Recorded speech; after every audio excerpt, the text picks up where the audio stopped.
Despite the many churches built and religious communities that inhabited the county, Fayette County's religious history has been long forgotten and barely preserved because of the stigma associated with including religious beliefs in a county's history.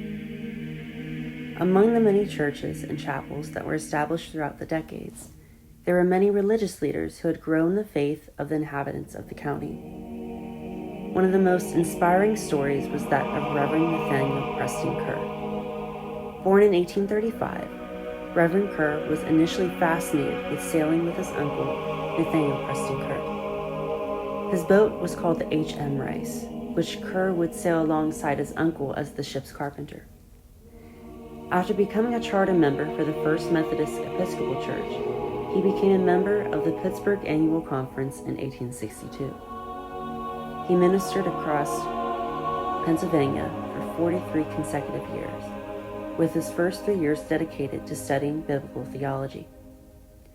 In the midst of his ministry, he would travel with the circuit riders, who traveled throughout West Virginia and Pennsylvania to preach the gospel.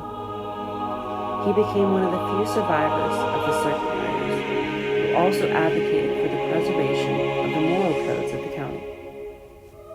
He was known to incite violence against people who attempted to harm the reputation of the county. In the 1900s, he eventually established the Oakmont Methodist Episcopal Church, which was originally a Christian society 20 years prior.